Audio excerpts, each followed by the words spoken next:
Hello दोस्तों, नमस्कार। हमारे YouTube चैनल मेरी बात में आप सभी लोगों का स्वागत है। दोस्तों, आज हम चर्चा करने जा रहे हैं ये जो अभी नया नया खेड़ा खड़ा हुआ है अंबेडकर जी के विवाद के ऊपर।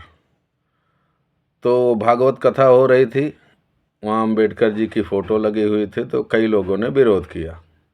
उसके ऊपर चर्चा करने जा रहे हैं।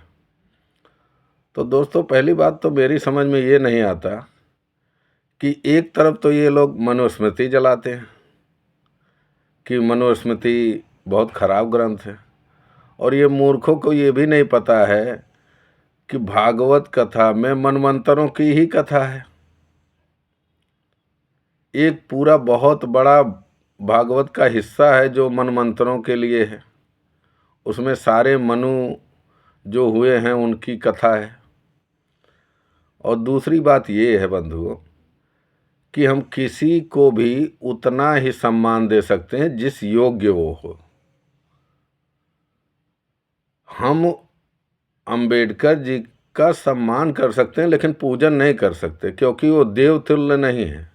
देवतुल्य क्या, वो एक सामान्य जो उनके समकालीन विद्वान जन थे उनके कहीं समकक्ष नहीं ठहरते। जो व्यक्ति अपनी जो पढ़ाई 3rd डिवीजन में पास किया हो, अब तुम्हारे लिए, तुम्हारे समाज के लिए वो आवाज़ उठाए हैं, वो बात तो समझ में आती, तुम लोग जो करना है करो। लेकिन अब भागवत कथा में तुम उनको एकदम व्यास पीठ पिला के बिठा दोगे तो ये तो उचित नहीं है ना। किसी को भी ये बर्दाश्त नहीं होगा जो भी धर्म में आस्था रखता होगा।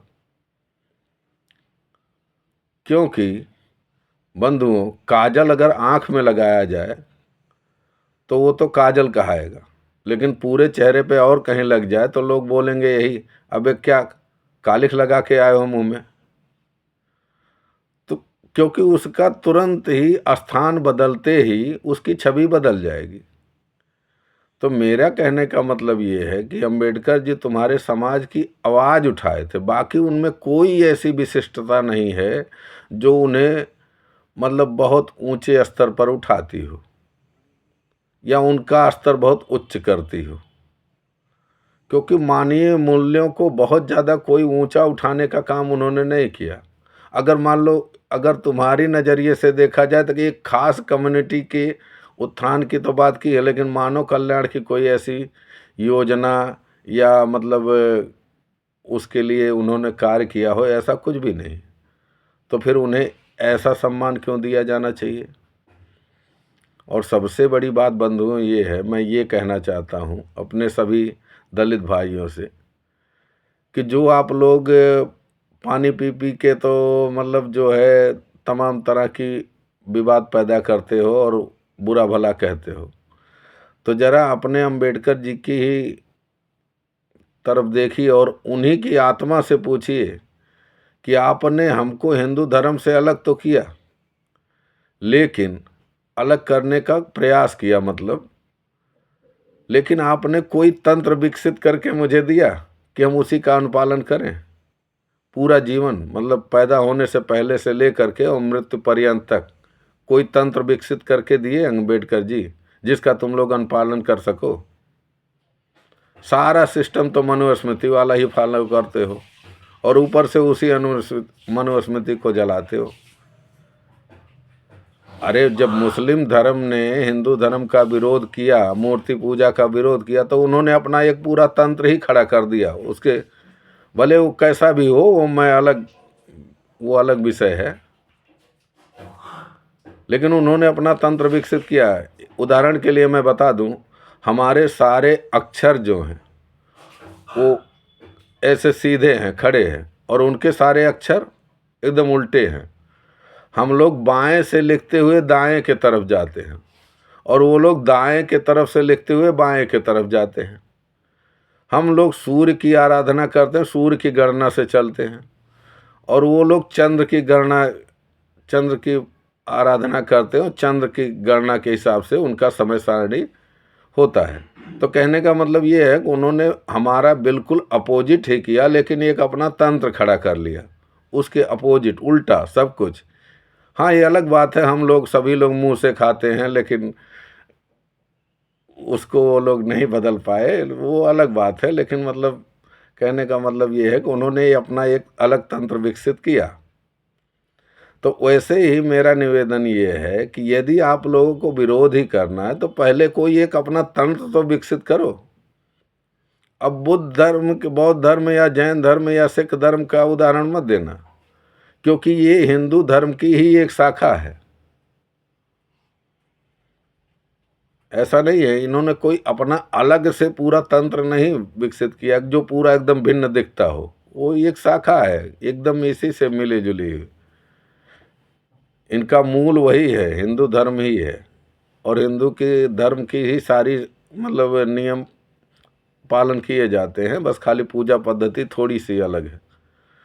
तो इसलिए आप लोगों से निवेदन है, यदि आप लोगों को है तो पहले सबसे पहले तो मूर्खों अपना एक तंत्र विकसित करो, सारा सिस्टम अलग कर लो। नहीं तो तुम ऐसे ही कंफ्यूज, ना इधर के रहोगे ना उधर के रहोगे। एक शहर है ना खुदा ही मिला ना बेहाले सनम, ना इधर के हुए ना उधर के हुए, वही हाल तुम्हारी होगी। और अंबेडकर जी इस योग्य नहीं हैं कि उनको भागवत कथा में व्यासपीठ के ऊपर बैठाया जाए। ठीक है, वो तुम्हारे लिए जो भी होंगे, लेकिन अगर समग्रता से देखा जाएगा ना तो वो इस योग्य नहीं है। तो कोई भी जो धार्मिक व्यक्ति होगा वो विरोध करेगा। हाँ, वो तरीका जो उन्होंने अपनाया उसका समर्थन हम भी नहीं करते हैं, क्योंकि हम इसका पक्ष लेते हैं कि कोई भी व्यक्ति यदि कुछ अनुचित जानबूझकर भी करे, अनजाने की तो बात छोड़ दीजिए, जानबूझकर भी करे तो उसको चेतावनी देना अनिवार्य होता है। पहले उसको समझाओ, फिर चेतावनी दो, फिर तब विरोध करो। ऐसे एकाएक पहुंच के, ये थोड़ी प्रक्रिया सही नहीं है, लेकिन कोई भी आदमी विरोध तो करेगा ही। तो इसलिए बंधुओं, हम तो यही कहना चाहेंगे, मेरी भागवत में अंबेडकर क्या क्या काम है। हमारी भागवत में अंबेडकर जी का कोई काम नहीं है। तो इसलिए आप लोगों से निवेदन है, तुम अपना वो जो भी उनके मानव समझो, जो भी समझो उनको, आप कितने बड़े महान, चाहे जितना बड़ा महान बनाओ, लेकिन हम पे थोपने का प्रयास मत करो। वैसे ही हमारे सत्ता लोलुप नेताओं ने हमारे ऊपर थोप दिया है संविधान निर्माता बना के, लेकिन अब तो वो भी पोल पट्टी खुल रही है। तो इसलिए तुम्हारे लिए पूजनीय हो सकते हैं, हमारे लिए अंबेडकर जी पूजनीय तो नहीं हो सकते। हाँ, सम्माननीय है भाई, वो एक बड़े नेता थे, जो भी किया जैसे अभी किया, लेकिन पूजनीय नहीं है। तो उनको पूजनीय की श्रेणी में ना रखा जाए। और अंबेडकर जी भागवत कथा के लायक नहीं थे, ये भी उतना ही सत्य है। तो अंततः आप लोगों से कहना चाहूँगा, पहली बात तो ये है कि आप लोग सनातन धर्म ग्रंथों को अच्छी तरीके से पढ़िए, समझिए। ना समझ में आए तो किसी विद्वज्जन से संपर्क कीजिए, सारा भ्रम आप लोगों का दूर हो जाएगा। जो तमाम तरह की भ्रांतियां तुम्हारे नेता लोग तुम्हारे दिमागों में ठूस दिए हैं ना, तमाम भ्रांतियां निकल जाएंगी। और उसके बाद भी यदि आप लोगों को समझ में ना आए तो आप लोग एक स्वयं में एक अपना नया तंत्र खड़ा कर दीजिए, अन्यथा टकराव की स्थिति टलने वाली नहीं है, जिस प्रकार से आप लोगों की क्रियाकलाप है। तो आज की वीडियो में इतना ही, फिर मिलते हैं नेक्स्ट वीडियो में। जय हिंद, धन्यवाद, जय भारत।